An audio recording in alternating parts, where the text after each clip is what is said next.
Donc on a le plaisir d'accueillir ce soir Nicolas Hoffenstadt. Alors bon, vous le connaissez, c'est un grand spécialiste de la Première Guerre mondiale. Il a beaucoup publié sur le sujet. Il a fait en partie, il a dirigé en particulier un ouvrage collectif sur le chemin des dames qui a été réédité chez Perrin. La dernière édition date de 2012. Puis il est aussi médiéviste, c'est aussi un spécialiste d'histoire du Moyen-Âge. Il est maître de conférence en histoire médiévale à l'université de Paris 1, Panthéon-Sorbonne. Et vous vous souvenez peut-être qu'il a fait son mémoire d'habilitation à diriger des recherches sur le personnage de Lan, Jean de Gascogne, grieur public allant au XVe siècle. Et il était venu nous en parler en novembre 2013. Et il a fait un ouvrage sur Jean de Gascogne qui a été publié chez Stock en 2013. Voilà. Et sinon, Nicolas est aussi un personnage très médiatique. Il a fait récemment parler de lui dans une polémique avec Stéphane Bern à propos de l'Aisne, puisqu'il était question du château de Villers-Cotterêts, château de la francophonie. Le président Macron veut en faire un château de la francophonie. Voilà. Je lui laisse la parole. Merci d'être venu. Merci beaucoup Eric pour cette introduction. Merci de l'invitation aux sociétés historiques. Comme vous savez, moi je suis un fanat de l'Aisne, donc j'ai beaucoup de plaisir toujours à parler parmi vous, aussi bien donc pour l'histoire médiévale que pour l'histoire contemporaine. À vrai dire, ce que je vais faire avec vous ce soir, c'est pas vraiment un exposé cathédral, c'est plutôt une réflexion d'ensemble, une question à laquelle peut-être vous aurez des réponses différentes des miennes, savoir quelle est aujourd'hui la place du chemin des dames dans la mémoire nationale.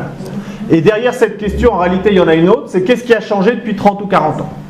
Et ce que je pense essayer de vous montrer, si vous voulez, c'est qu'il s'est passé un phénomène assez exceptionnel pour l'histoire d'une bataille, c'est qu'il y a eu, en quelques décennies, ce qu'on peut appeler l'inversion des stigmates. Qu'est-ce que ça veut dire ? Vous le savez, encore dans les années 60 ou 70, le chemin des dames, la bataille du chemin des dames, et en partie l'Aisne, était un lieu qui était considéré comme étant en dehors des grandes commémorations nationales, en dehors de la mémoire nationale, ou en tous les cas à sa marge. On peut discuter évidemment, je vais très vite.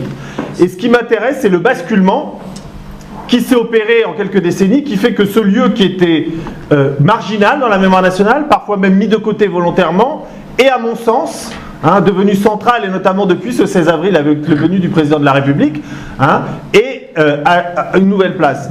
Juste en un mot, pendant des décennies dans les manuels scolaires, on évoquait évidemment le chemin des dames, mais tous les dossiers consacrés à des batailles étaient consacrés à d'autres batailles. Donc quand il y avait un dossier dans un manuel de terminale, de première, voire de collège, c'était un dossier sur Verdun ou sur la Somme. Et là, depuis les derniers programmes, il y a des dossiers sur le chemin des dames. Et donc ça sanctionne en quelque sorte, à mon avis, ce que je vais essayer de vous montrer et de discuter avec vous, c'est-à-dire l'inversion des stigmates d'une bataille qui finalement a changé complètement de place dans la mémoire nationale. Et je crois que la venue de François Hollande n'est pas un hasard de calendrier, mais elle sanctionne un mouvement multiforme sur lequel j'aimerais discuter avec vous pendant ces 3 quarts d'heure environ. Il est où, Eric ? C'est ça ? Jusqu'à 7 heures ? Au maximum, pour qu'on ait évidemment le temps de la discussion, puisque c'est des hypothèses que je vais vous soumettre. Alors vous n'êtes peut-être pas tous des spécialistes de la bataille et de sa mémoire, donc je vais rappeler rapidement pourquoi est-ce que la question se pose en termes de marginalisation ou centralité dans la mémoire nationale. En fait, ce qu'on avait montré dans un livre collectif qui date de 2004, ou en tous les cas ce qu'on avait souligné, c'est qu'en réalité il y a 2 batailles du chemin des dames. Et c'est ce qui fait que la mémoire va être très vite impossible, c'est que ces 2 batailles ne vont pas coïncider. Il y a une première bataille qui est celle qui est en quelque sorte inventée par l'état-major et Nivelle, qui est l'idée de la percée et de la fin de la guerre. Donc c'est la bataille pour laquelle on s'est préparé, on a rassemblé plus d'1 millier d'hommes, non pas seulement dans la vallée de l'Aisne, mais jusqu'à la Marne. Donc c'est une bataille qui est immense, et qui est censée être la bataille décisive. Et c'est comme ça qu'on la présente dans les premières semaines qui la précèdent, ou quand on sent qu'il y a une offensive qui va être déclenchée, ou en tous les cas au tout début. Donc une bataille qui doit être décisive, qui doit conduire à la percée. On était évidemment censé atteindre Lan dès le premier jour, y dormir, utiliser les infrastructures allemandes, et donc du coup, et puis progressivement percer et l'emporter. Ce qui était évidemment d'ailleurs le schéma mental de tous les généraux, puisque français ou allemands, c'était une guerre, vous savez, qu'on considérait comme de siège, des tranchées, et donc ce qui obsédait les généraux, c'était de rebasculer dans une guerre de mouvement. Hein, donc, du coup, évidemment, le chemin des dames devait permettre ce basculement dans la guerre de mouvement et l'emporter. Donc ça, c'est la bataille idéale, hein, vous le savez. Et en réalité, il y a eu la bataille réelle qui n'a pas grand-chose à voir. Hein, puisqu'on le sait que dès le 16 avril 1917, la bataille réelle, hein, c'est une bataille où les troupes stagnent, où subissent évidemment le calvaire de ces combats sur les coteaux du chemin des dames, avec, vous le savez, des troupes allemandes qui sont bien protégées dans les creutes. Et donc très vite, hein, on se rend compte le premier jour que la bataille est perdue. Et d'ailleurs, ce qu'a montré Philippe Oliveira dans notre livre collectif, c'est que son nom a changé. Hein, au fur et à mesure de l'échec, elle se réduisait. Ça devait être la bataille de France, quand on envisageait de percer et de gagner. Hein, et on voit, il l'a très bien montré dans les journaux, ça devient la bataille de l'Aisne. Donc déjà, vous voyez, l'ambition est moindre et la perte aussi moins importante. Hein, jusqu'à devenir finalement d'être resté sous le terme d'offensive Nivelle, hein, ou d'offensive du chemin des dames. Donc vous comprenez, la réduction est très intéressante. La bataille de France, c'était celle qui allait l'emporter. Hein, évidemment, et l'offensive Nivelle, c'est celle qui a échoué. Et donc il y a deux batailles en réalité. Hein, il y a cette bataille imaginée, inventée par l'état-major, préparée par les armées, et auquel les soldats ont cru. Hein, on l'avait aussi montré à l'époque, hein, c'est-à-dire beaucoup de soldats pensaient qu'effectivement ils allaient percer. Et donc c'était la fin de la guerre. Donc il y a eu beaucoup d'espoir aussi. Et puis il y a eu la bataille réelle, la souffrance, hein, dans le froid, la boue, puis la neige, etc., que vous connaissez, je n'ai pas y insisté. Et donc le problème de la mémoire du chemin des dames dès 1917, c'est comment faire jointure entre les deux récits. Et on ne peut pas les joindre. On ne peut pas les joindre. Hein, en termes rhétoriques. Donc il faut inventer une rhétorique qui permette de raconter les deux batailles. Et donc, comment on fait ? Il y a plusieurs procédés qui ont été utilisés. Le premier, c'était de souligner le nombre des prisonniers, par exemple, en disant, bien sûr, on n'a pas percé, mais on a fait des prisonniers. Sauf que ça trompait personne. Hein, on sait bien que faire des prisonniers n'est pas l'objectif de la bataille. Ensuite, on disait, oui, on n'a pas percé, mais on a pris crâne. On a pris la caverne du dragon. Donc on limitait la bataille à des petites opérations qui n'avaient absolument aucune portée par rapport aux ambitions stratégiques, mais qui permettaient de tenir un discours en disant oui, hein, il s'est quand même passé quelque chose. Donc en tous les cas, pour les gens qui l'avaient vécu, on savait bien que les deux récits ne pouvaient pas coïncider. Et donc les conséquences, c'est qu'évidemment cette bataille était très dure à raconter, très dure à entendre, et puis vous le savez, elle a en plus, et c'est pour ça que je parlais de stigmate, elle a un autre stigmate, c'est qu'elle a été liée aux grandes mutineries qui ont succédé.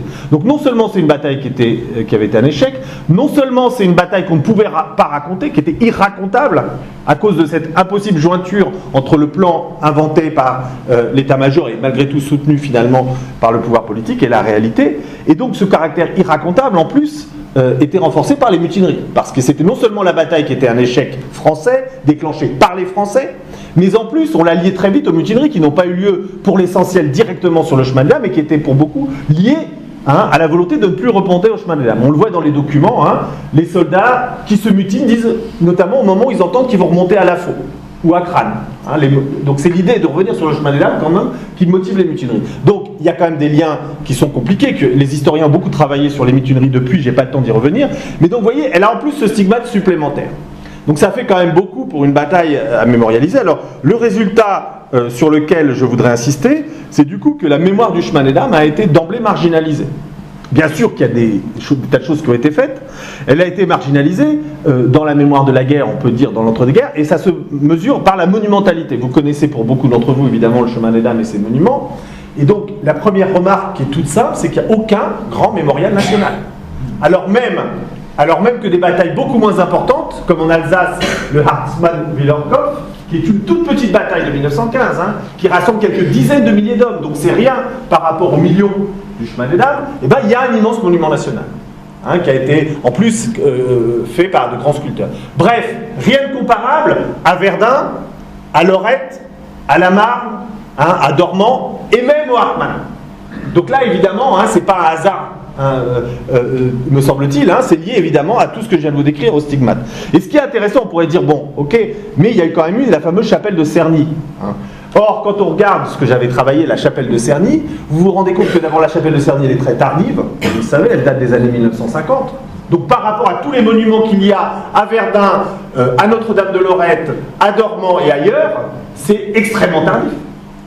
Donc non seulement quand il y a quelque chose, c'est petit et c'est tardif. Et pourquoi je dis que c'est petit ? Parce que si on lit les plans successifs qui sont conservés de cette chapelle de Cerny, que certains d'entre vous connaissent, qui est au cœur du chemin des dames, vous vous rendez compte qu'en réalité les plans étaient plus ambitieux, beaucoup plus ambitieux. Il y a un plan des années 30 qui est à gauche, et vous voyez en fait c'était pas simplement une chapelle, ça devait être véritablement un lieu de mémoire. Donc ça se rapprochait, c'est-à-dire que, vous le voyez ici, c'est un croquis qui date de la fin des années 30. Il y avait donc notamment une obélisque, mais il y avait aussi un chemin de mémoire qui aurait pu conduire ensuite au cimetière. Donc c'était conçu comme un ensemble mémoriel, et pas simplement comme une petite chapelle, hein, ce qu'elle est aujourd'hui. Il n'y avait évidemment pas encore la tour lanterne, hein. Donc vous le voyez, c'était pas l'idée de faire simplement une chapelle, c'était de faire un mémorial comme ailleurs. Ce qui n'a jamais eu lieu, ça a été interrompu par la guerre pour des questions de finances et d'autres éléments, mais le projet a été repris après la guerre. Et là on a une carte postale qui vous montre à peu près la même chose, hein. Je vais vite dans le détail. C'est qu'en réalité ce qui était prévu, c'était pas une chapelle, mais c'est déjà un ensemble mémoriel là aussi.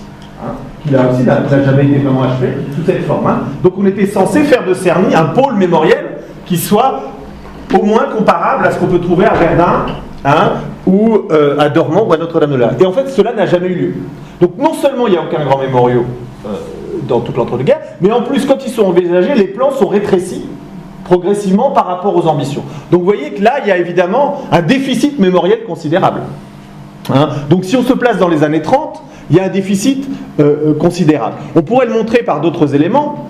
Hein, beaucoup de batailles, dès les années 20, sont reconnues par des médailles, notamment la bataille de Verdun, évidemment, avec la médaille de Verdun, hein, qui est quasiment immédiate contemporaine de la bataille. C'est le cas aussi même pour la bataille des Dardanelles. Hein, mais il n'y a pas de médaille du chemin des dames avant les années 60, et encore sous pression des combattants. Donc vous voyez, tous les éléments qui marqueraient une place forte de la mémoire du chemin des dames dans le récit national de la Grande Guerre sont très clairement absents, hein, y compris jusqu'aux années 60 pour les raisons que je vous ai dit. C'est donc très marqué, hein, en termes de commémoration. Alors évidemment, à partir du moment où il n'y a pas de grand mémorial, à partir du moment où il n'y a pas de médaille, à partir du moment où il y a ce déficit mémoriel, du coup, les commémorations les plus importantes, les commémorations étatiques, sont aussi absentes du chemin des dames, parce qu'elles sont liées évidemment à la présence de mémoriaux. Hein. Et donc même si évidemment il y a de nombreuses commémorations, hein, c'est évidemment ça va de soi, hein, le chemin des dames n'est pas oublié, c'est pas du tout mon propos, mais elles sont beaucoup plus limitées. Donc voilà, si on se met dans les années 60, le résultat des courses. Hein. Une médaille très tardive, une reconnaissance faible, une mémorialisation très insuffisante. Et quand je dis ça, je ne juge pas de mon propos, parce qu'après tout, vous pourriez me dire, c'est quoi une bonne mémorialisation? Mais en fait, le propos que je tiens, il est tenu par les anciens combattants du chemin des dames eux-mêmes. Hein, ils ne vont pas cesser de répéter dans les années 50 et 60 qu'ils sont oubliés de la mémoire. Donc c'est quelque chose que les contemporains eux-mêmes ont ressenti. Et puis, je voudrais qu'on fasse une petite interruption chronologique, donc on quitte, hein, la période des années 20 aux années 60 et qu'on revienne au 16 avril 2017. Qu'est-ce qui s'est passé le 16 avril 2017? On a donc pour la première fois un président de la République qui vient sur le chemin des dames, et donc là on arrive finalement à une forme de consécration d'un lieu qui avait été oublié. Et donc j'ai évidemment réfléchir sur cet interstice et expliquer ça. Maintenant, pourquoi est-ce que cet événement est important, après tout? Un président de la République qui fait beaucoup de commémorations. Donc pourquoi est-ce qu'on peut dire que la présence de François Hollande au chemin des dames est, à mon avis, la sanction de l'inversion des stigmates, hein, c'est-à-dire que ce lieu qui était marginal est devenu en réalité, si ce n'est central en tous les cas, extrêmement présent dans la mémoire nationale française, bien au-delà de l'EM ou de ceux qui entretiennent sa mémoire. Alors reprenons, si vous voulez, la cérémonie. Je ne vais évidemment pas l'analyser dans le détail, hein, beaucoup l'ont suivi sans doute, hein, en partie, mais je voudrais juste, qu'est-ce qu'on doit en retenir à mon sens, hein. Ensuite on peut discuter. D'abord, le président de la République est resté très longtemps. C'est un signe, hein, vous savez, il y a toute une sémantique de la cérémonie. Il est resté 3 heures au chemin de dames. Ce qui pour un président de la République, évidemment en exercice, est long. Hein, 3 heures et en 3 lieux. Donc d'abord, vous le savez, ici, sur le plateau de Californie, hein, où on lui présente le terrain, c'est la première image. Ensuite, j'y reviendrai, toujours sur le plateau, où un chœur lui chante la chanson de crâne. Donc, là aussi, un moment important. Deuxième moment, à la Caverne du Dragon, avec la réinauguration de la statue d'Aimkern. Donc un deuxième moment, hein, vous le voyez là devant la statue, vous savez tous évidemment qu'elle est là en partie pour des raisons de sécurité, hein, puisqu'elle avait été plusieurs fois abîmée. Et puis troisième temps, hein, plus classique à la limite, hein, puisque c'est là que les cérémonies les plus officielles se déroulent, donc à la chapelle de Cerny avec le discours. Donc pourquoi est-ce que c'est déjà à mon avis un événement qui inverse les stigmates par rapport à ce que je vous ai décrit? C'est d'abord par ce temps de présence, hein, qui encore une fois dans une sémantique républicaine est un temps très long. Hein, qui est un temps très long avec, vous le savez, il a été filmé en permanence par la télévision, donc il a été considéré dans son amplitude, et pas seulement comme un reportage télévisé d'un président qui passe qui parfois met une gerbe. Et donc déjà, c'est le premier élément. Deuxième élément qui me paraît très central, c'est évidemment le fait que la chanson de Crâne ait été chantée devant lui. On pourra évidemment en discuter, avec des chansons que, vous le savez, sont des chansons très anti-guerre, hostiles aux embusqués, et donc tout ça, évidemment, entonné devant le président de la République, plusieurs ministres et anciens ministres, donc du point de vue symbolique, c'est évidemment très important, c'est, je crois, reconnaître une autre lecture de la Grande Guerre, et notamment les souffrances et les maux des soldats qu'exprimait cette chanson. Et le secrétaire d'État aux anciens combattants, Jean-Marc Todeschini, disait le 15 avril dans le journal, la veille, il dit, donc ça va plus loin qu'une simple mise en scène, c'est évidemment très pensé, c'est normal qu'elle soit chantée sur le plateau de la Californie, ça a tout son sens dans le cadre des commémorations. Donc non seulement il y avait l'événement d'une chanson anti-militaire, anti-guerre, devant le président de la République et les autorités françaises, mais aussi des autorités qui l'assumaient comme un geste politique. Donc c'est-à-dire qu'en amont, cette chanson est préparée. On reviendra en conclusion sur la question de son acceptation. Mais donc vous voyez la rupture quand même, assez importante, et on verra qu'elle n'a pas été du goût de tous. Donc deuxième élément très important, évidemment la présence de cette chanson au cœur des autorités de l'État. Une chanson donc, qui dénonce la guerre de 14. Et ça je crois que c'est un geste qui est extraordinairement fort et qui va rester, et donc du coup qui marque aussi la place du chemin des dames dans la mémoire nationale. C'est la première fois où le président de la République française écoutera une chanson anti-guerre. Donc je crois que c'est aussi très marquant. Troisième élément marquant, il faut que je surveille un peu le temps. Troisième élément marquant, me semble-t-il, c'est le discours présidentiel lui-même, qui marque beaucoup de choses en finalement assez peu de temps. Premier élément, ce discours présidentiel, donc, qui est tenu, c'est l'image que vous avez à l'écran, à Cerny, il dit très clairement qu'il va inverser les stigmates. Il dit le chemin des dames a été longtemps, c'est ces termes, relégué dans le silence. Et donc il va rompre ce silence en lui donnant une place entière dans la mémoire nationale. Donc premier élément central dans la présence de François Hollande et dans son discours, encore une fois, assumer le fait que le chemin des dames fait partie du grand récit national de la Grande Guerre. Et donc tout son discours est orienté vers cette idée de combler un déficit mémoriel. Deuxième élément qui est quand même extraordinaire dans un discours présidentiel et très rare, la dénonciation du commandement. François Hollande a dénoncé le commandement Nivelle en disant, ce sont ces mots, un commandement aveugle et sourd. Pour un président de la République, et je vous le rappelle, les chefs des armées. Donc symboliquement, c'est évidemment très important. Donc ce choix, d'une part, de reconnaître la présence du chemin des dames, en plus de donner une lecture critique de la bataille, c'est évidemment très important. Un commandement aveugle et sourd à ce qui se passait sur le terrain. Troisième élément central du discours de François Hollande, c'est l'évocation des mutineries de 1917, de manière extrêmement appuyée, extrêmement nette, en faisant un épisode à part entière de l'histoire nationale. Donc vous voyez, si on cumule tout ce que je vous dis depuis quelques minutes, l'événement quand même prend sens dans une lecture de la Grande Guerre. Reconnaissance du chemin des dames, reconnaissance des erreurs du commandement, reconnaissance des mutineries de 1917 comme un événement à part entière dans la Grande Guerre. On a là évidemment quelque chose qui est en rupture complète, qui n'avait jamais été fait, pas même dans le discours de Lionel Jospin en 1998 à Crâne. Enfin, quatrième élément qui est aussi fondamental et lié, c'est l'intégration des désobéissances et des exécutions dans la mémoire nationale. Et François Hollande le redira, les mutineries et les exécutions, je cite son terme, appartiennent à la nation. Donc là aussi, vous voyez la rupture du registre mémoriel. On n'est plus dans la célébration de l'héroïsme, on n'est plus uniquement dans le patriotisme, même s'il est évidemment évoqué, mais on est l'intégration véritablement d'une forme d'anti-récit, qui pour les historiens ne pose pas de problème, on sait bien tout ça, mais qui dans la mémoire nationale apparaissait comme un anti-récit.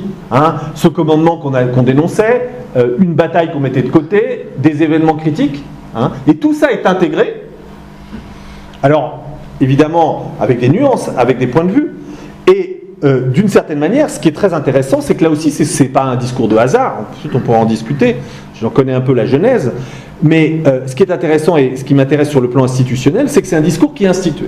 C'est-à-dire qu'il est préparé, comme la chanson de Crâne. C'est-à-dire qu'il y a des discours qui sont tenus par le secrétaire d'État aux anciens combattants, qui dira dans une dépêche AFP, je le cite, « Ce centenaire doit permettre de réintégrer pleinement dans la mémoire nationale de la Grande Guerre celle du chemin des dames. » Donc vous voyez, le discours, évidemment, il n'arrive pas uniquement dans la bouche du président de la République, c'est le discours de l'État.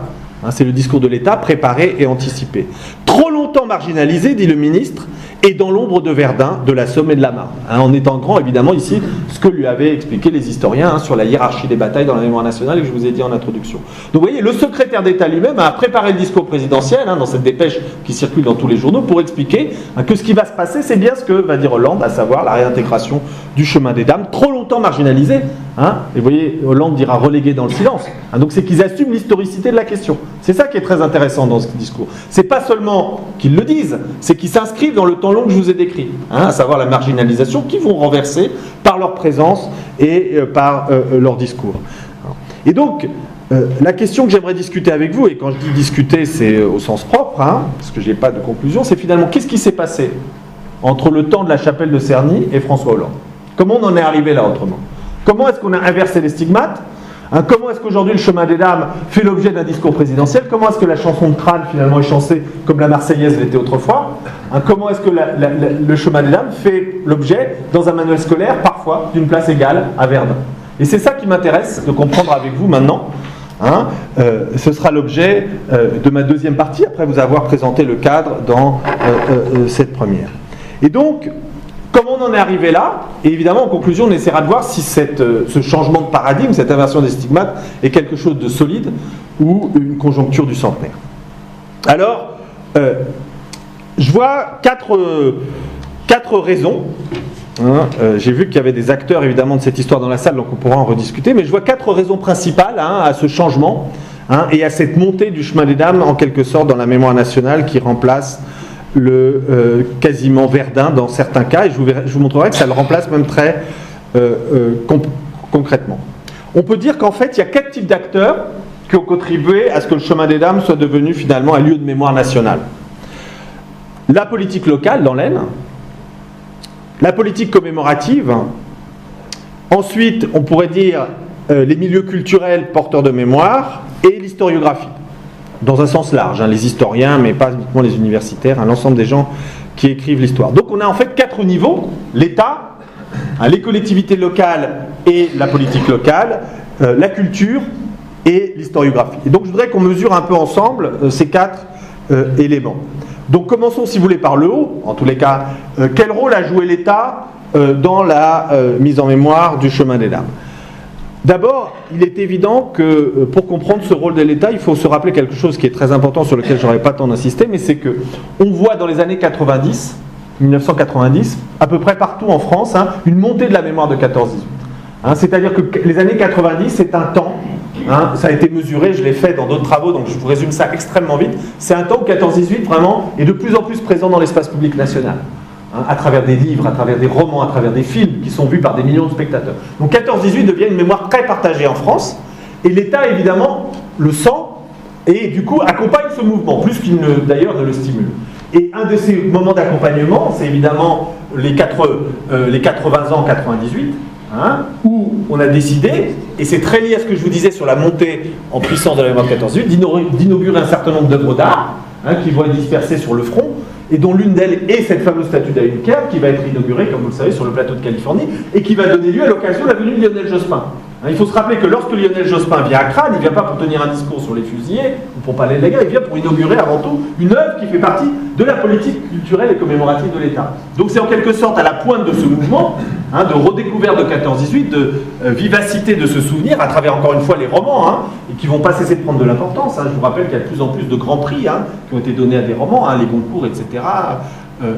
Donc du coup 14-18 est présent partout et l'État sanctionne ce mouvement en installant des œuvres culturelles dont celle d'Aïnker sur les champs de bataille. Et donc c'est à cette occasion en 1998 que Lionel Jospin vient à Crâne et tient un discours qui aura une grande importance, d'abord parce que évidemment c'est le premier à donner une telle ampleur à la mémoire de Crâne, mais aussi parce que il parlera aussi des mutineries et des exécutions. Donc ce premier temps commémoratif, c'est les 80 ans de la Grande Guerre.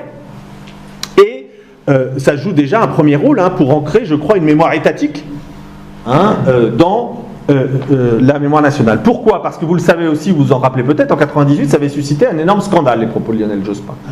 Mais malgré tout, le Premier ministre les avait tenus. Donc le scandale s'affaiblissant, Nicolas Sarkozy va tenir à peu près les mêmes peu après. Donc là, on voit que l'État, finalement, a une mémoire. Et alors, ce qui est intéressant de voir, c'est que de ce point de vue-là, il y a une continuité. C'est-à-dire Jospin, Sarkozy, Hollande, à chaque fois se citent les uns les autres sans rupture politique. Donc vous voyez, l'État finalement commence à marquer la mémoire en tant qu'il est justement une institution centrale qui la sanctionne.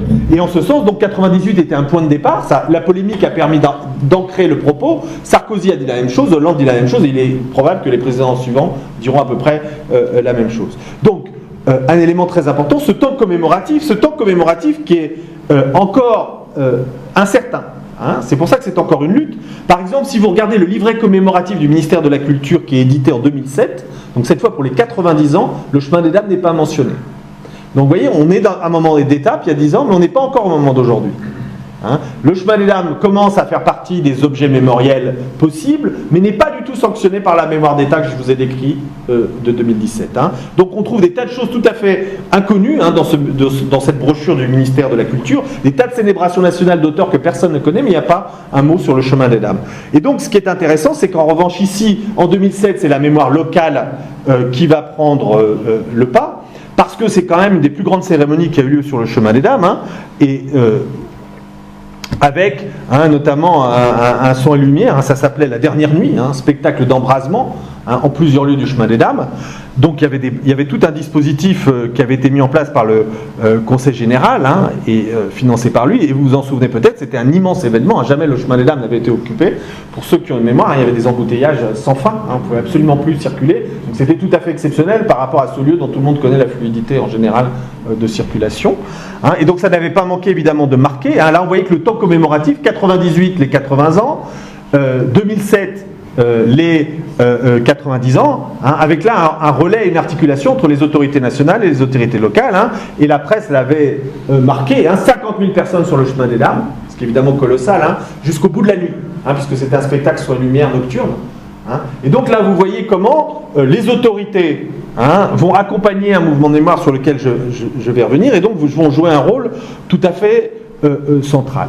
Je vous disais, je vais y revenir dans un instant, que cette mémoire de 14-18, elle ne monte pas seulement par l'État, et que l'État sanctionne en quelque sorte hein, la dimension culturelle. Ça se marque sur le chemin des dames aussi de manière très nette en 2007, avec l'inauguration, c'est mes photos, pardon, elles sont mauvaises, mais c'est l'inauguration à gauche du fameux triptyque hein, du dessinateur de bande dessinée Jacques Tardy, dans la mairie de Crâne, donc une œuvre originale et unique, hein, qui a été inauguré donc là dans le cadre commémoratif, mais dans un cadre commémoratif là aussi très anti-guerre. Hein, vous reconnaissez Yves de Tigny, Noël Janteur et au milieu Jacques Tardy, malgré le flou de la photo, et puis les premiers visiteurs de la mairie de Crâne qui découvrent le triptyque. Donc un moyen d'ancrer la commémoration, hein, c'est évidemment de la prolonger par cette dimension culturelle et l'inscription hein, d'œuvres d'art dans la mémoire du chemin des dames, ce qui évidemment lui donne une stature. Hein, parce que ça veut dire que là, vous ancrez évidemment la mémoire dans la pérennité du souvenir artistique, comme Jospin avait permis en quelque sorte hein, un point zéro du point de vue de la mémoire des mutins.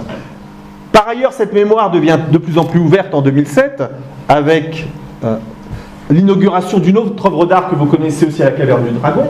Hein, mais vous voyez que c'est à la fois relativement tardif et concentré. Hein, la fameuse constellation de la douleur de la fille, hein, qui le jour de l'inauguration, là aussi pardonnez-moi les mauvaises photos, mais c'est les miennes, ça m'évite compliquer la vie, avec Manu Dibango qui était venu hein, évidemment jouer quelques airs, c'était évidemment très émouvant pour ceux qui en ont souvenir, hein, et on avait aussi récité le poème de Sangor, hein, Les Hosties Noires.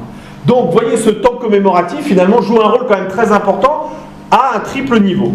Les autorités de l'État qui financent des œuvres d'art et qui viennent les inaugurer, les autorités locales hein, qui prennent en main le temps commémoratif, et cette mémoire culturelle qui est soutenue et financée par les différents niveaux.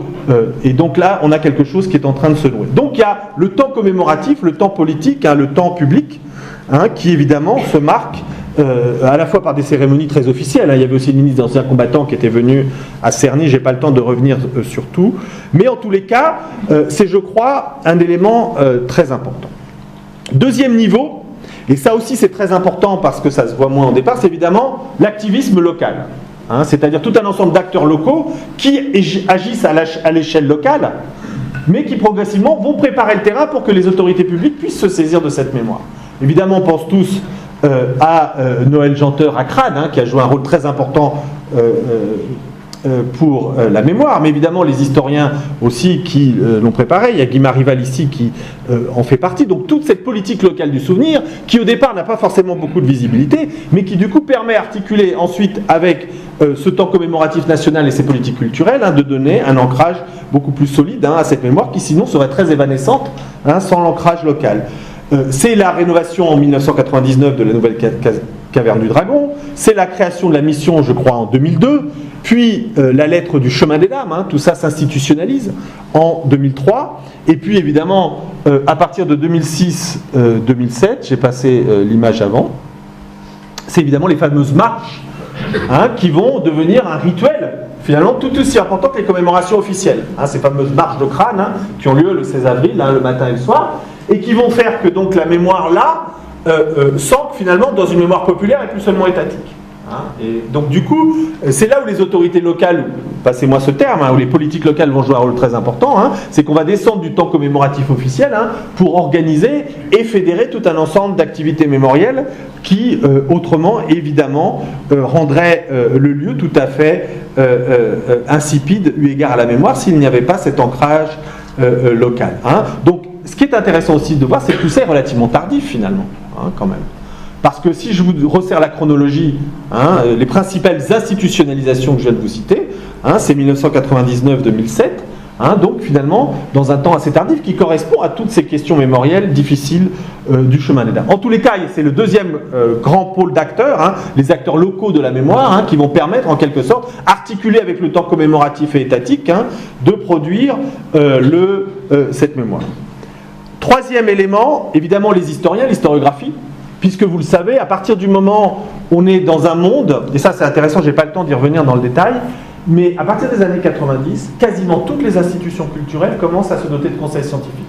C'est-à-dire que les musées en France, dans les années 80, vous pouviez aller en musée sur n'importe quelle guerre, il n'y avait pas d'historiens, de vrais historiens, des gens qui ont une compétence. Enfin, je ne parle pas de diplôme, mais de compétences. Donc vous vous intéressiez aux abeilles à la guerre de 14, au métier du bois, vous ouvriez votre musée et point barre. Et tout le monde, et si c'était bien fait, vous pouviez obtenir tout un ensemble de labels. À partir des années 90-2000, quasiment tous les musées importants, quel que soit leur statut, centre d'interprétation musée, se dotent de conseils scientifiques. Donc ça veut dire que si vous voulez promouvoir des lieux, et c'est d'ailleurs la même chose pour les documentaires. Par exemple, aujourd'hui, le ministère de la Défense ne finance aucun documentaire qui n'a pas un conseiller historique. Donc vous voyez, dans le rapport à l'histoire, il y a eu une forme de professionnalisation du rapport à l'histoire à ce moment-là. Et donc du coup, ça veut dire que les historiens jouent un rôle très important pour valoriser ou valider des lieux de mémoire. Par exemple, dans la Somme, à Péronne, le mémorial s'est construit sur une équipe d'historiens. Aujourd'hui, à Verdun, la rénovation du mémorial de Verdun s'est construite sur une équipe d'historiens. Et donc du coup, ce qui s'est passé dans l'Aisne, on y a participé ici à plusieurs, c'est que c'est devenu aussi un objet historiographique. Et ça, évidemment, du coup, ça donnait des résonances bien au-delà de l'Aisne, parce que les livres circulent, les débats sont possibles. Et donc, du coup, ça donnait, si vous voulez, c'était la troisième matrice qui permettait que le chemin d'examen existe, parce que les livres qui étaient là, c'était soit des beaux livres, mais qui n'avaient pas l'épaisseur historiographique, soit des livres anciens, et pour beaucoup écrits par des anciens combattants.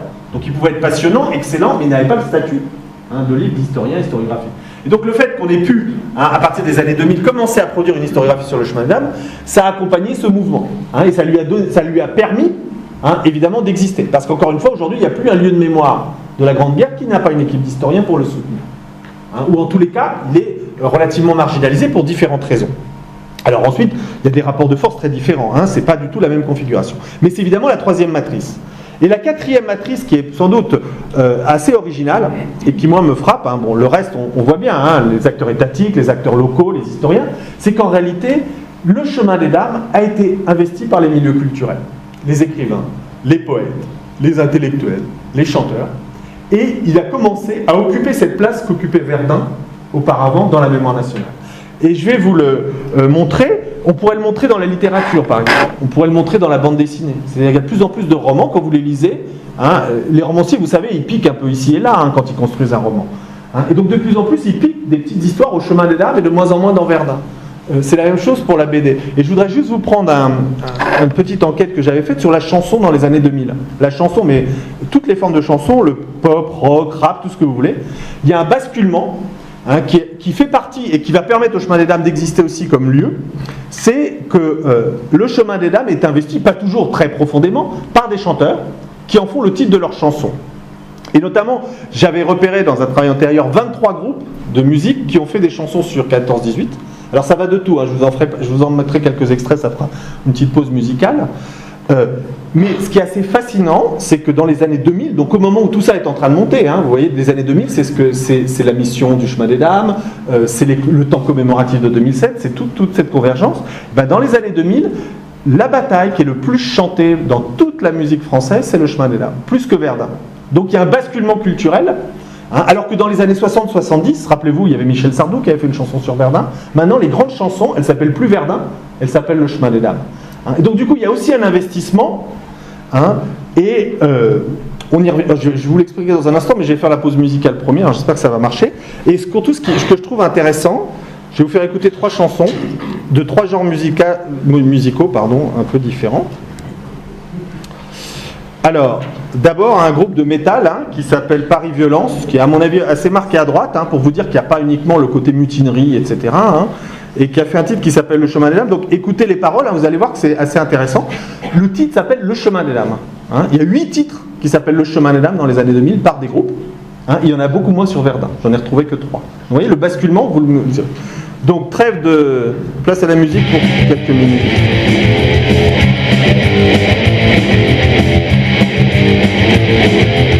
Vous allez entendre les paroles.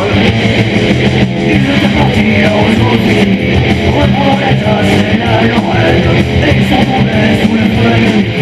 Si on recasse ou à la grande j'avais tweet pour l'automne. Ils seraient tous en retour, mais on les tronchait de fond de la zone. Ils vont finir un jour à Verdun au chemin des dames, à Verdun au chemin des dames, à Verdun au chemin des dames. S'achève le drame.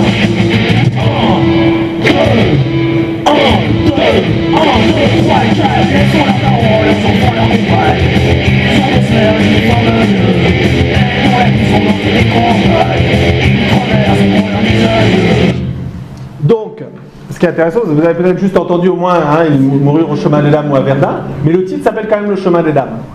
Donc vous voyez, dans la concurrence mémorielle entre les batailles, hein, y compris pour des chanteurs, vous voyez, qui ne sont pas spécialement hein, des promoteurs de la mémoire 14-18, hein, le Chemin des Dames devient hein, véritablement un moyen de signifier la guerre. Et donc ce qui est intéressant ici, évidemment, hein, c'est que c'est dans le titre, hein, et c'est mis à équivalence avec Verdun. Ce qui, encore une fois, était absolument absent de la chanson dans les années 60-70. Je voudrais vous faire écouter 2 autres titres qui sont intéressants, c'est des petits groupes, hein, mais il y en a, bon, j'ai fait un choix de ceux où les paroles sont le plus rapides sans être trop longs. Hein. C'est un petit groupe qui s'appelle Demain les chiens, et dont la chanson s'appelle aussi Le Chemin des Dames.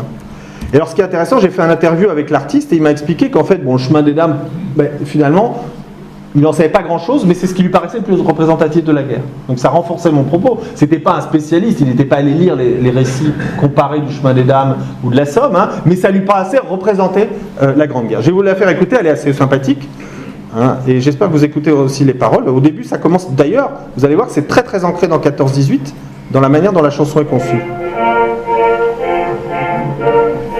La jeunesse, dit donc, trouve la vie horrible. Et les moins de 20 ans, inquiets, angoissés, se plaignent du présent si lourd d'incertitude et, devant l'avenir, accusent le passé. Leurs aînés n'ont pas pu leur préparer la route qui les aurait conduits tout droit vers le bonheur. Leur juvénile reproche est très juste, sans doute, mais son écho sera cruel à bien des cœurs. Oh, mes petits, oh, mes cadets, y songez-vous? Et nous, ceux de 14, que dirions-nous? Nous, dont la guerre a rempli l'envers la vie, nous arrachant à nos foyers, à nos amours, pour nous jeter dans son effroyable furie, à grand renfort de mots ronflants et de tambours. Sous la lune, évitons la mitraille, rions, je ne sais qui. Puisque Dieu nous fuit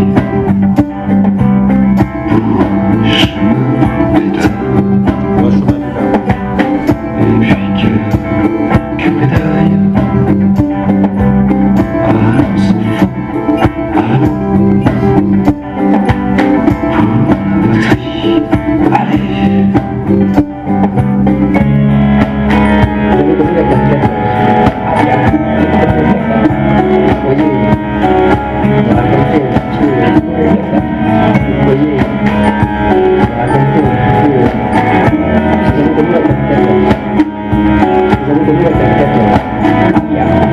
Je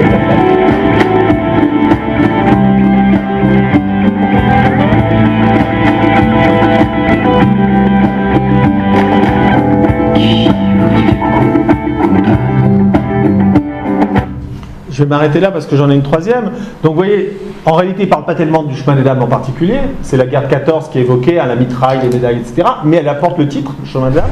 Et vous avez vu que dans le refrain, c'est toujours le chemin des dames qui revient aussi. Hein. Donc là encore, hein, même si on peut être loin de l'histoire même, de l'historicité du chemin des dames, hein, c'est le titre hein, et le mot. Alors évidemment, ça fait mieux que Verdun. Hein, c'est plus joli aussi, évidemment, le chemin des dames. Mais c'est pas seulement ça. Et je voudrais donc, pour finir, vous faire écouter une dernière petite chanson où là, cette fois, c'est un petit groupe qui s'appelle Prisca, toujours dans les années 2000. Et là, vous allez voir que c'est plus du tout le hasard. Hein. Je vous ai montré que ça pouvait être utilisé par l'extrême droite. Hein. Paris Violent, c'est plutôt marqué, c'est plutôt du rock un peu fascistoïde. Demain les chiens, c'est de la pop sympathique. Hein. Et ça, par contre, c'est de la pop aussi, mais vous allez voir que le chemin de l'âme ne l'avait pas du tout pris au hasard. On va écouter l'ensemble des paroles, parce que c'est plus audible aussi, je pense.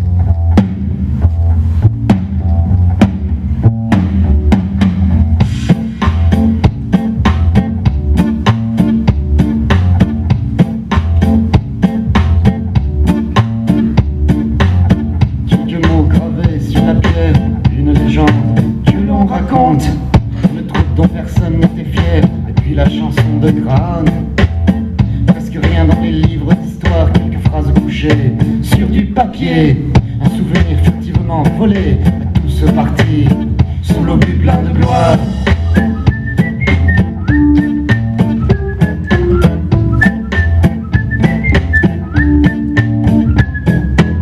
Ce qu'il reste de ces anti-héros, fusillés à l'heure où chantent les oiseaux, de ces gars qui ont jeté leur calot au chemin des dames un jour qu'il faisait beau.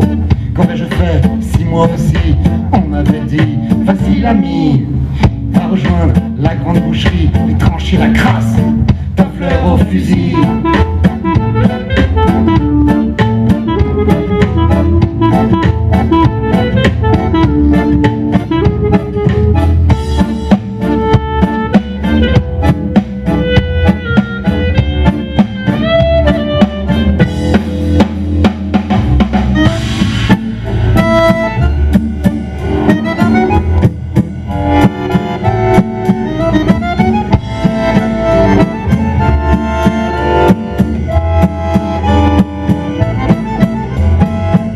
J'espère que j'aurai suivi ces anti-héros, fusillés à l'heure où chantent les oiseaux, tous ces gars qui ont jeté leur calot au chemin des dames un jour qu'il faisait beau.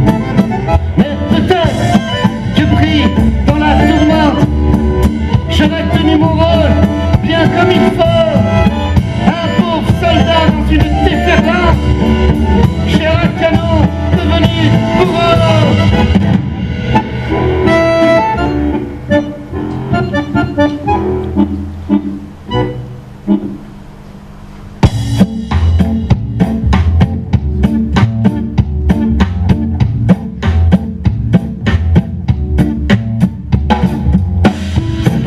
Que les militaires, faute de mieux l'endroit où je les préfère, c'est en vitrine et fait de plomb, simple jouet pour petits garçons. C'est en vitrine et fait de plomb, simple jouet pour petits garçons. C'est en vitrine et fait de plomb, simple jouet pour petits garçons.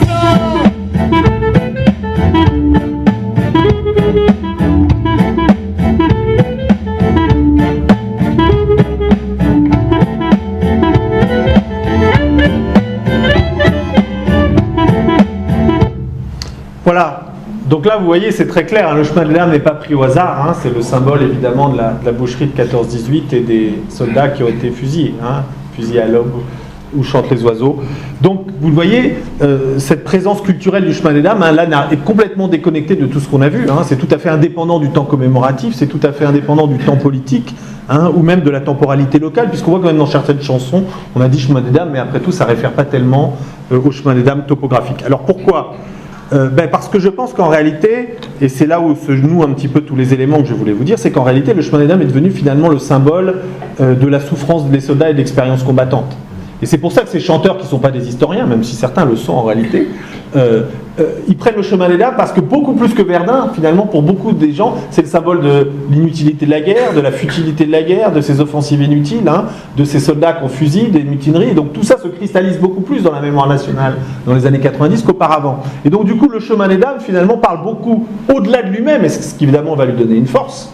Hein, il parle au-delà de lui-même, il devient le symbole finalement de l'oppression militaire. Hein, vous avez vu que ça finit par évidemment une ode antimilitariste, hein, cette chanson de Spriska, et donc ça permet du coup finalement de dénoncer la guerre au sens très large. Hein. C'est pas forcément des gens qui ont une vision politique très arrêtée, mais ça permet de dénoncer la guerre et à minima au moins hein, de mettre en scène hein, la violence et la souffrance des soldats beaucoup plus qu'ailleurs. Et c'est pour ça qu'il y a cette promotion culturelle du chemin des dames. Je vous ai fait la démonstration dans la musique, mais je pourrais vous la faire dans la littérature, encore une fois, dans la bande dessinée, dans le théâtre. Hein, il y a une irruption du chemin des dames comme le symbole de la violence de la guerre, comme le symbole de la résistance à la guerre et comme le symbole aussi de la répression de cette résistance. Et donc c'est le quatrième élément, hein, c'est le changement culturel, hein, cette promotion du chemin des dames finalement qui permet du coup, hein, qui accompagne en quelque sorte le temps politique hein, et le temps historiographique.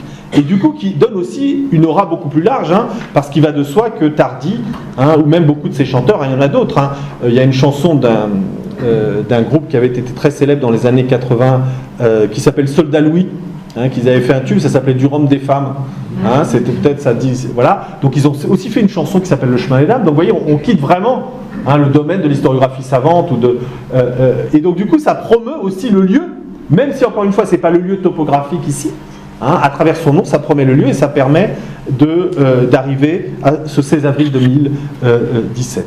Donc, d'une certaine manière, on a donc 3 temps dans cette histoire. Hein, cette marginalisation jusqu'aux années progressivement 90, hein, et puis ensuite ces 4 facteurs, hein, donc la culture, le temps local, le temps politique et le temps historiographique, hein, qui vont en quelque sorte articuler pour faire du chemin des dames ce qu'il est aujourd'hui. Et donc du coup c'est pour ça que je pense qu'en réalité ce qui s'est passé le 16 avril avec la présidence de François Hollande et tout ce que je vous ai dit, en réalité sanctionne ce mouvement.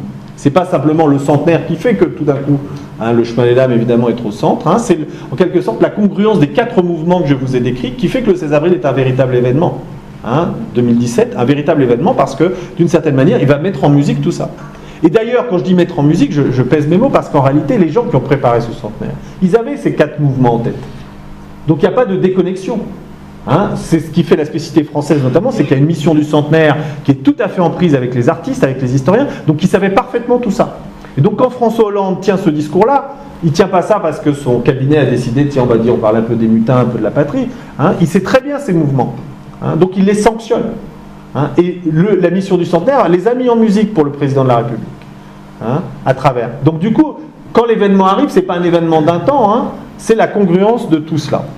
J'arrive doucement à ma conclusion, puisqu'il faut qu'on garde quand même un peu de temps de la discussion. Encore une fois, tout ça a été des propositions de lecture hein, de cette histoire. Alors on pourrait se dire, bon, bah, finalement tout va bien, hein, le chemin des dames maintenant est aujourd'hui au cœur de la mémoire nationale, mémoire scolaire, mémoire culturelle, mémoire politique, localement ça va de soi, hein, mémoire intellectuelle. Alors est-ce que c'est en quelque sorte cette sanction qui est quand même encore une fois vraiment une véritable inversion des stigmates et une nouveauté, est-ce que c'est quelque chose qui est assuré? Autrement dit, est-ce qu'il y a, et première question, est-ce qu'il y a des résistances? Parce qu'après tout, vous avez entendu la chanson de Craon, vous la connaissez tous, vous avez entendu les propos de Priska, vous savez ce que sont les mutineries, tout ça peut susciter des références, des résistances, et bien en fait il y en a. Il y en a puisqu'il y a eu notamment des oppositions à la venue du président de la République, hein, des oppositions, et je vais d'ailleurs vous le montrer à partir d'un document qu'on va garder entre nous, hein, qui est un document de la présidence de la République, hein, qui est une lettre, mais que je vous fais faire lire parce qu'après tout, il faut que ces gens assument un peu leurs propos. C'est une lettre qui a été envoyée par le général Darry au président de la République. Ce sont des archives personnelles, je ne vous en donnerai pas la source. Mais en tous les cas, c'est une source, comme vous le voyez, tout à fait fiable. Hein. C'est une lettre qui a été adressée avant les événements par le général Darry, donc le 7 avril 2017. Je ne suis pas sûr d'ailleurs qu'elle soit très secrète, hein. Elle a beaucoup circulé, mais voilà. Donc, ce général Darry écrit au nom d'un certain nombre d'associations patriotiques, dont certaines sont extrêmement importantes, hein, le Souvenir français, les anciens de Polytechnique et tout un ensemble d'anciens soldats. Il écrit en leur nom, ça ne veut pas dire évidemment que tous partagent sa position. Vous savez, quand on donne une signature ou quand une association s'engage, ça ne veut évidemment pas dire que tous ses membres supportent. Donc je pense que tous ces membres n'auraient pas accepté ce propos. Mais en tous les cas, hein, l'ancien gouverneur militaire de Paris, donc un titre relativement important, hein, a essayé de s'opposer à la cérémonie. Donc je la lis avec vous si vous voulez, parce que ça fait petit, mais je voulais que vous ayez le document à l'écran.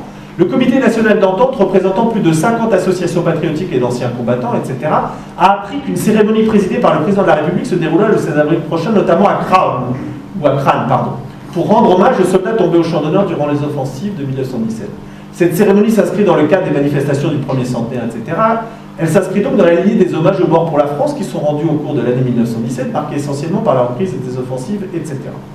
Par ailleurs, 1917 reste souvent à tort dans l'inconscient collectif, l'année faussement connue pour les sanctions à l'encontre des soldats qui se sont mutinés, qui ont été fusillés pour désobéissance militaire, etc.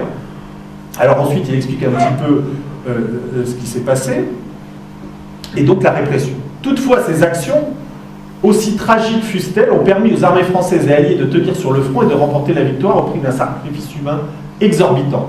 En effet, même avec le recul de l'histoire, qui pourrait affirmer même aujourd'hui que ces actes de désobéissance auraient pu devenir contagieux et entraîner la perte du pays s'ils n'avaient été sanctionnés sévèrement? Donc le général justifie les sanctions, tandis que dans les mêmes conditions, plus de 1 400 000 soldats tombaient au champ d'honneur pour la survie de la France.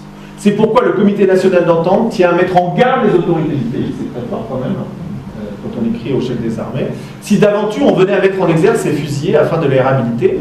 En outre, les quelques 6 millions de soldats qui se sont battus dans des conditions particulièrement difficiles méritent mieux dans notre souvenir collectif que la chanson de Crâne. Ils savaient évidemment qu'elle allait être chantée. Voilà. Le bon combattant actuel, dans sa grande majorité, il verrait une condamnation de tous les soldats d'hier et d'aujourd'hui qui n'ont jamais failli devant l'ennemi et qui sont allés jusqu'au sacrifice suprême. Un tel acte serait incompris et dangereux pour notre pays, actuellement engagé dans de nombreuses opérations. Par ailleurs, dans une autre lettre du même acabit, le président de ces mêmes associations, je ne vous l'ai pas mis à l'écran, mais peu importe, non seulement s'inquiète des fusillés, s'inquiète de la chanson de Crâne, mais s'inquiète même du lieu. Il demande qu'on puisse célébrer le journal d'âme sans venir à Crâne. Voilà, c'est à peu près une lettre équivalente. Donc, vous voyez, tout ce mouvement, finalement, n'est pas forcément sans contrepoint. Alors, que pèse cette résistance ? D'abord, elle pèse un certain poids, puisque vous avez quand même des hauts gradés qui peuvent avoir un rôle et qui sont sans doute des activistes en nombre limité, mais qui existent. Par ailleurs, ce même 11 novembre 2017, dans la petite commune de Dolus-d'Oléron, en Charente-Maritime, il a été entonné la chanson de Crâne, et ça a suscité là aussi un scandale par les anciens combattants qui se sont retirés de la cérémonie pour après revenir pour chanter la Marseillaise. Donc, évidemment, ce n'est pas des anciens combattants de 14, vous le savez, il n'y en a plus, mais ce sont des anciens combattants, évidemment, généralement des guerres coloniales, voire des OPEX, qui donc ne savaient sans doute pas grand-chose. Donc, on pourrait se dire, il y a encore une forme de résistance, il y a encore une tendance dans la société française qui a une lecture à l'ancienne, on pourrait dire, de la Grande Guerre, et pour qui Crâne est toujours le symbole de tout un ensemble de lectures antimilitaristes, antipatriotiques, et donc qui vont jusqu'à écrire au président de la République pour lui demander d'éviter à la fois la chanson, le lieu et l'évocation des fusillés. Alors évidemment, la question qui se pose, et c'est peut-être là où on est dans le plus incertain, c'est que donc du coup, on a un mouvement que je pense très puissant, très important, encore une fois polyphonique et multiforme, qui est celui que je vous ai décrit, à savoir la convergence de ces... Et puis on a un mouvement qui lui est très orienté, très simple, d'un récit national à l'ancienne. Comme celui du général Darry, qui nous raconte la guerre, là, comme on pouvait la raconter dans les années 20, encore dans l'état-major. Et donc, du coup, on a ces deux mouvements. Alors, la question, évidemment, elle est toujours dialectique, c'est dans quelle mesure tout ce mouvement profond que j'ai essayé de vous montrer, qui est local, national, culturel et historiographique, est-ce qu'il peut connaître des coups d'arrêt donnés par une mémoire conservatrice ? Je pense que c'est pas impossible pour une raison très simple, c'est que vous voyez bien qu'il y a une grande fragilité en ce moment de la société française, et notamment il y a une tendance à un repli dans le récit historique le plus national, le plus nationaliste, on le voit, et on voit que l'éducation nationale est fragilisée par ces offensives. Et donc du coup, en soi, je vous lis la lettre, vous rigolez, vous dites, bon d'accord, on pouvait dire ça il y a 50 ans, mais maintenant qui va penser que de venir à Crâne après tout ce qui s'est passé. Et en réalité, je pense que les choses sont beaucoup plus fragiles, et l'histoire, on sait très bien, ne repasse pas les plats, et donc en ce sens, ce qui peut faire sourire comme une forme de vision conservatrice et de lecture du chemin des dames, dans un monde beaucoup plus fragilisé, où la violence est de nouveau finalement au cœur de la société, elle vient de l'extérieur pour une part, mais pas seulement aussi de l'intérieur, fait qu'il y a tout un ensemble de tenants du roman national qui mettent en cause justement une lecture qu'on considère comme trop ouverte, trop multiculturaliste, trop ouverte vers l'extérieur. Et donc du coup, Si aujourd'hui la dialectique me paraît assez simple, hein, à savoir la puissance du mouvement qui a réintégré le chemin des dames dans la mémoire nationale, c'est vrai, qui en a fait, en inversant les stigmates, un lieu majeur de la mémoire de la Grande Guerre, hein, c'est bien sûr un mouvement qui est, je crois, à terme irréversible, mais qui reste fragile, et donc en ce sens, on est encore sur une forme de crête historiographique, et dans un monde en tension et en danger comme l'on connaît aujourd'hui, il n'est pas sûr que les récits les plus réactionnaires et les plus nationaux hein, ne puissent pas finalement amener de nouvelles lectures à l'ancienne de cette histoire, malgré les mouvements très profonds que je vous ai décrits, et je vous remercie de votre attention.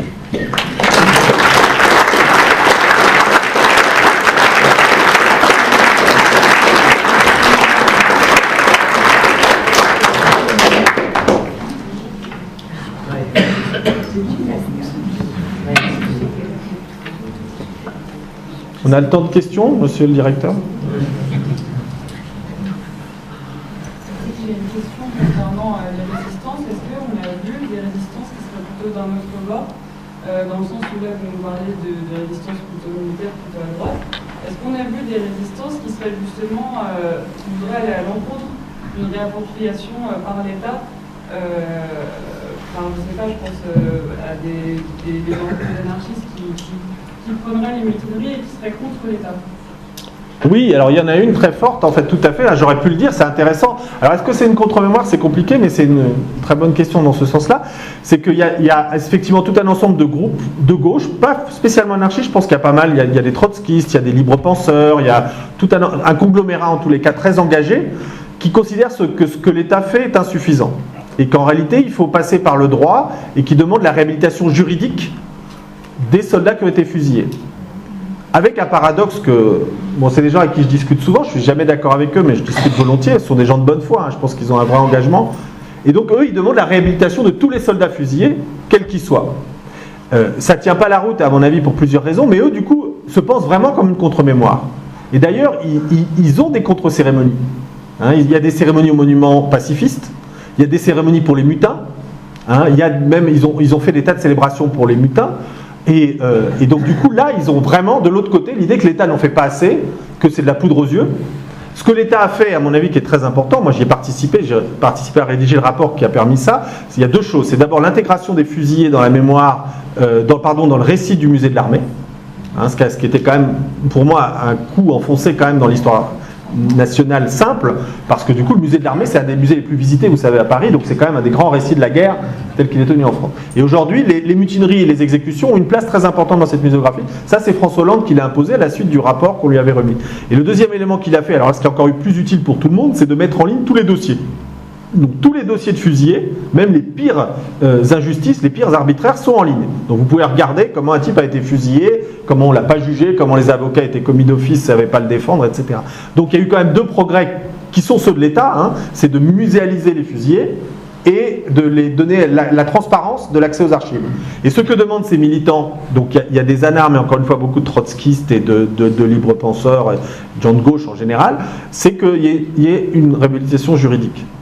Et à mon avis, bon, moi je suis contre, c'est un grand mot, si on veut le faire, c'est pas grave, mais je pense que c'est assez incohérent, parce que si vous considérez qu'il faut les réhabiliter juridiquement, ça vous considérez d'une certaine manière que le droit de la guerre de 14-18 était légitime. Donc c'est-à-dire que vous donnez une forme de légitimité à la guerre pour des gens qui sont anti-guerre, qui me paraît étonnante. Hein, parce que si vous accordez tant d'importance au droit, ça veut dire que vous accordez tant d'importance à ce que disait la justice militaire en 14. Alors quand on l'a vu fonctionner, on pourrait dire après tout, peu importe. Hein, ce qui compte, c'est de dénoncer la guerre, dénoncer les conditions de la guerre, et pas de tenir sur le droit. Mais eux sont très actifs, hein, et de plus en plus actifs. Et par exemple, maintenant, ils célèbrent aussi la grande mutinerie russe qui a eu lieu à la Courtine en 1917. Bon, c'était à l'arrière, hein, c'était un camp de soldats russes qui avaient été retirés du front dans la Creuse, et qui se sont mutinés, et qui ont été réprimés très sévèrement. Hein, donc il y a vraiment une mutinerie en plein cœur de la France en 1917 de soldats russes. Et ben ces militants-là, par exemple, ils ont fait tout un centenaire de la Courtine, hein, à l'automne, qui était très important. Donc là, il y a vraiment une opposition à la mémoire d'État, il y a des contre-commémorations, ils ont fait chanter la chanson de Crown bien avant tout le monde dans leur commémoration, ils ont même fait un activiste, par exemple, il y a une statue de Mangin, qui était un des adjoints de Nivelle au chemin des dames, et ils l'ont bandé de noir pour le 11 novembre, hein, parce que c'était considéré comme un boucher. Donc il y a un vrai activisme aussi, hein, et ça c'est une vraie mémoire, hein, c'est beaucoup plus, à mon avis d'ailleurs, beaucoup plus pesant que Dari et ses collègues. Oui ? Oui, pour compléter ce que tu viens de dire, non seulement il y a des scènes, mais il y a aussi un projet 2 monuments aux fusillés, donc avec une souscription qui a été lancée notamment par la Fédération nationale de la Ligue repensée. Et ce qui est important à savoir pour les gens qui sont ici, c'est que ce monument doit être érigé dans l'Aisne, non pas à Crâne, mais à Chauny. Et l'inauguration est prévue donc, sinon l'année prochaine, si la souscription est atteinte, du moins début 1919. Merci. Oui, il y a un aspect qui n'avait pas abordé. C'est une interrogation. Hein. C'est vrai que dans l'histoire officielle, le chemin des dames a été complètement passé sous silence pendant très longtemps.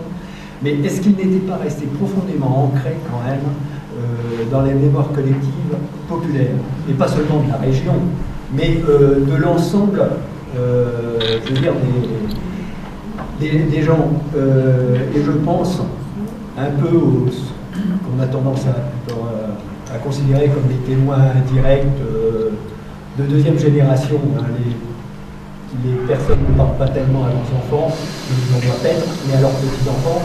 Je suis désolé, je vais prendre un exemple personnel, mais moi, personnellement, le chemin des dames, j'en ai autant entendu parler par mon grand-père que Verdun, qui avait fait des pays. Et il était absolument pas soudé. Il a découvert l'Aisne grâce à la guerre de 14. Il était de la Creuse. Ça a été il m'a transmis cette mémoire. Et je pense que je ne dois pas être le seul en France qui ait eu cette mémoire de façon totalement indirecte et qui peut, pour une bonne partie de la population, effectivement, expliquer que ça revienne tout à fait naturellement au premier plan. Je pense que vous avez tout à fait raison, mais je dirais qu'il manque un facteur, et d'ailleurs ceux qui ont joué un rôle très important, c'est les anciens combattants, parce qu'eux, on ne peut pas leur faire, d'une certaine manière. Ils savent très bien ce qui s'était passé au chemin des dames. Donc, évidemment, les anciens, dans la mémoire combattante, hein, mais sauf que la mémoire combattante, à un moment, c'est assez intéressant, c'est que les gens sont aussi façonnés par leur pratique. Je m'explique. Un ancien combattant qui a fait le chemin des dames, qui sait très bien qu'il a autant souffert là qu'ailleurs, hein, mais si en même temps il est toujours conduit à faire des commémorations pour Verdun, même si dans son récit à lui, il sait que ces commémorations-là finalement ne valent pas plus que ce qu'il a vécu, ben il va quand même endosser le rôle de celui qui défend la mémoire de Verdun. Donc vous voyez, et d'ailleurs c'est assez intéressant, on avait publié une lettre dans nos livres collectifs, c'est un ancien combattant du chemin des dames, il vous décrivait, c'était terrifiant, il décrivait tout ce qu'il avait vécu ici, je crois qu'il était d'ailleurs à Cerny, à la sucrerie. Donc il racontait, c'était terrible, hein, ce qu'on peut imaginer. Et puis à un moment, il dit, oui mais c'était moins terrible qu'à Verdun, que d'ailleurs j'ai pas fait. Donc il avait tellement endossé le discours qu'à Verdun c'était le sommet de la souffrance, que pourtant il vous découvrait un truc, vous dites, bah, qu'est-ce que ça peut être que pire que d'avoir vécu ce qu'il avait vécu à la sucrerie. Ben quand même, donc vous voyez ce que je veux dire. Et j'avais vu ça, ça n'a rien à voir, mais pour vous dire du coup que les gens sont aussi, même quand vous l'avez vécu, vous êtes sensible au récit dominant. Vous avez envie de parler comme les autres. Et donc du coup j'avais vu ça aussi, par exemple, ça n'avait rien à voir, c'était une bataille en Lorraine en 14, c'était un soldat qui avait vécu ça, et il envoie sa famille à une coupure de presse, il va dire, et on parlait de son régiment en bien, en disant que ça avait été des héros, etc. Moi j'avais les sources, c'était une hécatombe, ils avaient tous pris très cher, comme on dit. Et il écrit à sa famille, il dit, je t'envoie l'article, il raconte n'importe quoi, mais on est quand même très fiers de ce qu'ils disent de nous. Donc vous voyez cette ambiguïté, c'est-à-dire que même si vous savez comment les choses se sont passées, quand vous êtes en public, dans le public, vous endossez les discours dominants. Donc je pense quand même que ça a eu tendance, ce mécanisme-là, donc je vous en ai donné une preuve. Il y a aussi un autre élément, c'est que les anciens combattants, quand ils ont commencé à vieillir, donc au moment de la transmission, dans les années 60, ils se sont dit comment on va sauver notre mémoire.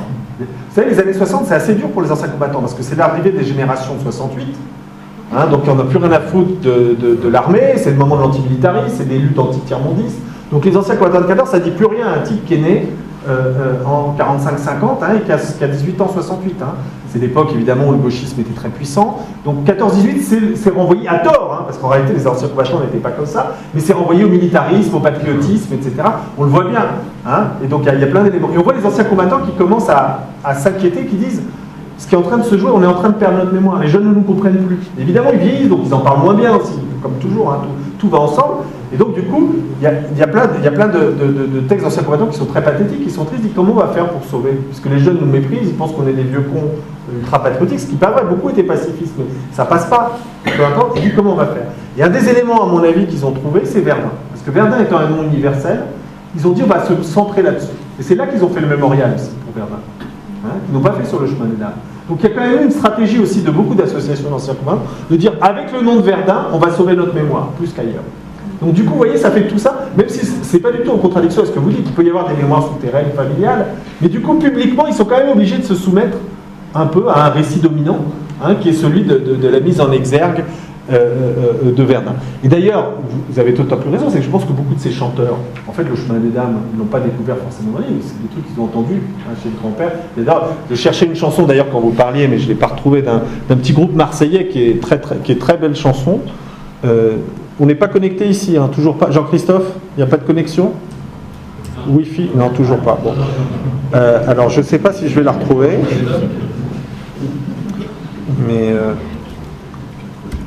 Mais il y a une très belle chanson d'un groupe qui s'appelle Moussuté. C'était un petit groupe du Sud. Ça s'appelle Paul-Émile et Henri. Et en fait, là, le chanteur, c'est ces hommes qui sont morts à la guerre de 14. Donc, c'est pas toujours déconnecté. C'est un peu. Donc, vous voyez, c'est aussi cette transmission. Vous pourrez la réécouter, elle est facile. C'est une très belle chanson d'ailleurs. Paul-Émile et Henri. Les trois sont morts dans des champs de bataille différents. Et là, évidemment, c'est la transmission familiale. Donc, je pense que vous avez tout à fait raison, mais avec cette nuance que. Mais la mémoire familiale, elle est obligée de jouer avec la mémoire officielle pour être entendue. Donc du coup, ça limite aussi l'expression. Mais ça, c'est pas en contradiction, mais vous avez, je crois, fondamentalement raison avec cette toute petite nuance. Oui? Savez-vous pourquoi on a choisi Chauny et qui a décidé que, éventuellement, le mémorial serait à Chauny? Je vais passer la parole à celui qui l'a présenté. Non, je n'ai pas d'explication. J'ai interrogé les responsables de la Libre Pensée, je n'ai pas la réponse.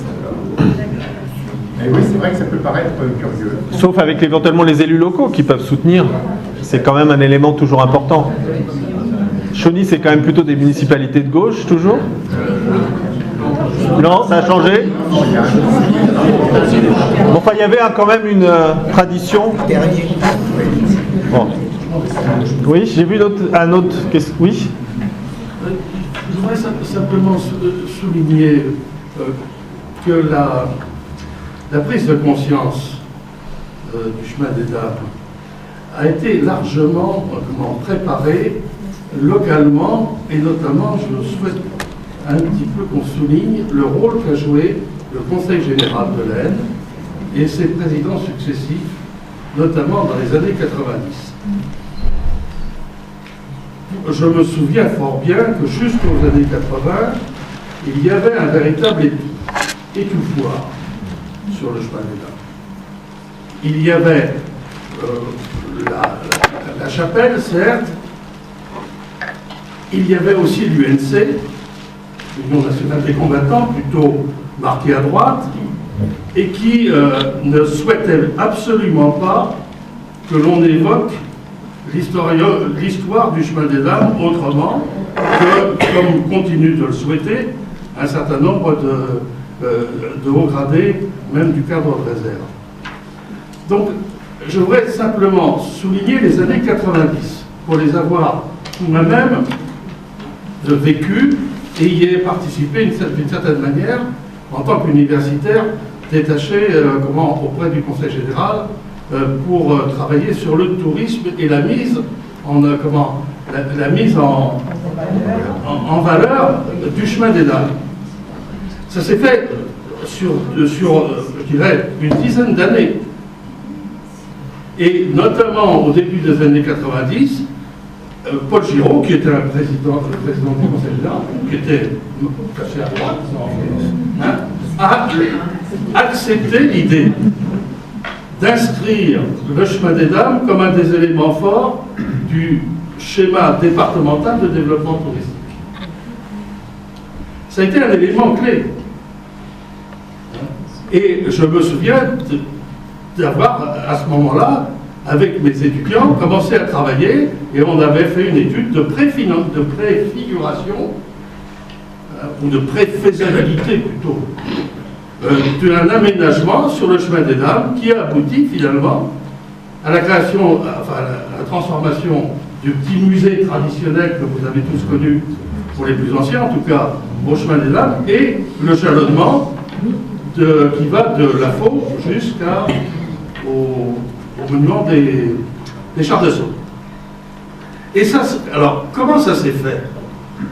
Je me souviens d'une rencontre au Sénat, le président Giraud était sénateur, avec le président du Souvenir français, qui était lui aussi un général 5 étoiles, je crois que c'était le général Servier, et à qui on a expliqué que l'on pouvait faire quelque chose qui ne soit pas, comme le craignait à ce moment-là une partie de l'opinion, une disneylandisation du site. Une mise en théâtre créée comme un théâtre Disney,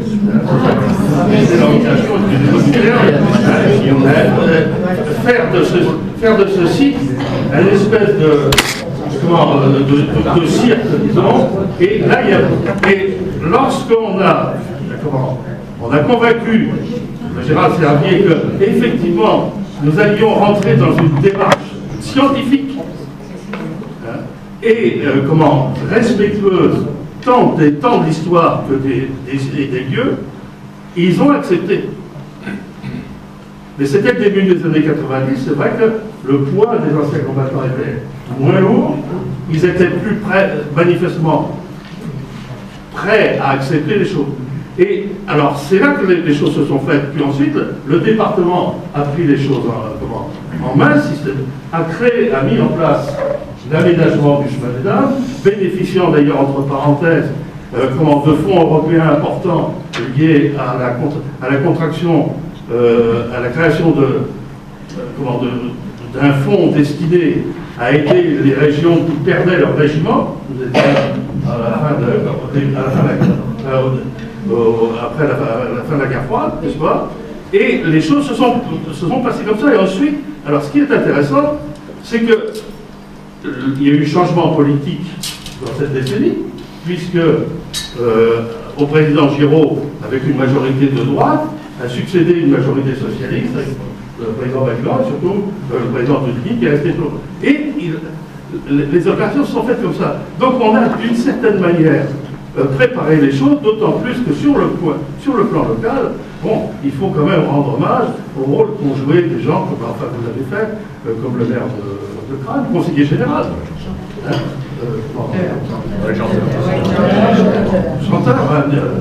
Noël Chanteur, mais aussi le père Pourquoi que vous connaissez tous, qui avait été le seul à avoir écrit, plus ou moins, je parle sous ton contrôle, qui avait été le seul à avoir effectivement travaillé en historien sur le chemin des Dames. Donc, vous voyez, c'est tout ça pour dire que cette décennie des années 90 va préparer la décennie suivante qui, en 99, commence avec Jospin et se termine, entre guillemets, en apothéose, en tout cas avec la commémoration et la présence. Je voulais témoigner de cela simplement pour l'avoir vécu. Merci. Je suis tout à fait d'accord avec vous. Je vous remercie de ce témoignage, mais encore une fois, mais tout ça ne pouvait prendre que si on rajoute les trois autres. Parce que, c'est-à-dire que sans cela, ça serait resté du tourisme local, ce qui n'est pas péjoratif du tout dans ma bouche. Mais si vous voyez d'ailleurs comment ça a pris ailleurs, ça n'a pris ailleurs que quand il y a eu la congruence des éléments. Et pourquoi à un moment, par exemple, la Somme a monté en puissance? C'est parce qu'il y a eu la dimension à la fois culturelle, historiographique et politique, hein, qui d'ailleurs avec une impulsion locale et avec Max Lejeune aussi. Hein. Donc il y a toujours évidemment les élus locaux. Hein. Mais les élus locaux et la politique locale, à ce moment-là, moi j'ai vécu plutôt la fin de la décennie, ça ne suffisait pas pour faire sa promotion. Ça pouvait, je veux dire, ancrer, comme vous l'avez très bien dit, un certain nombre de choses, le balisage, etc. Mais ça ne pouvait pas faire un lieu de mémoire. À ce moment-là, il n'y avait pas la puissance. Hein, surtout, ce qu'il ne faut pas oublier, c'est que tout ça, c'est possible et que c'est concurrentiel. Hein, c'est-à-dire que partout, ça monte, la mémoire de 14-18. Donc le chemin des Dames n'est qu'un des lieux. Donc, pour que le président de la République vienne 3 heures, il ne vient pas ailleurs. Donc il faut quand même penser ça en termes de concurrence. Et d'ailleurs, avec le centenaire, ça va d'ailleurs c'est une question qui va se poser, c'est combien de sites de mémoire qui ont été promus pour pouvoir touristiquement survivre, hein, parce qu'il y a une dimension concurrentielle tout le long. Et vous voyez que ça devient de plus en plus important.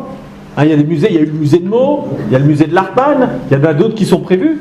Donc, si vous voulez, la promotion du chemin des dames en tant que telle, elle peut être pensée que dans le système global hein, du front, en termes touristiques. Hein, je ne parle pas en termes intellectuels où chacun peut investir. Et donc ça, c'est quand même un élément important. Et à ce moment-là, tous ces éléments-là n'étaient pas en place pour que ça devienne ce que ça a été. Même si vous avez tout à fait raison, hein, sans ces premiers traits, ça n'aurait pas pu prendre la même ampleur.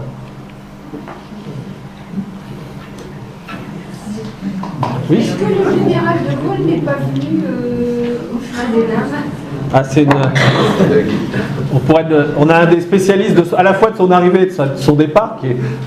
en réalité non, en fait on s'est rendu compte, hein, on en reparle dans notre livre, hein, il y a un chapitre entier qui a été rédigé par Guy Marival là-dessus.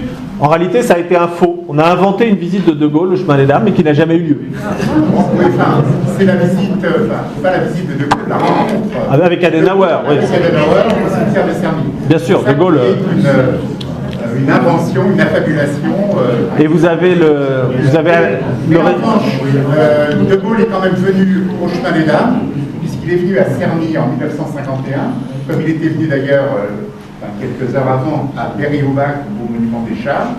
Mais c'était, on va dire, pratiquement, c'était pas à titre officiel. Non, c'était pas une... à ce moment-là en tant que chef de parti du RPF, puisqu'il faisait une tournée des popotes qui s'est terminée d'ailleurs à Meulachard, dans une ferme, chez un agriculteur. Mais ça n'avait pas ce caractère officiel qu'on va trouver évidemment par la suite. Mais la presse le relève quand même.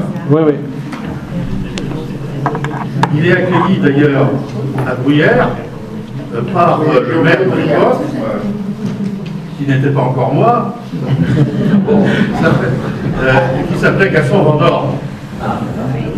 Gaston Vendôme qui était le président de l'Union nationale des combattants, la section locale, des anciens combattants de Néglette et de Bruyères, et qui avait été à l'origine notamment de la relance des travaux sur la chapelle de Cerny.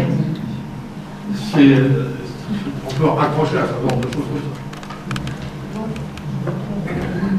ça. On clôt la séance, monsieur le directeur. Merci.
Oui,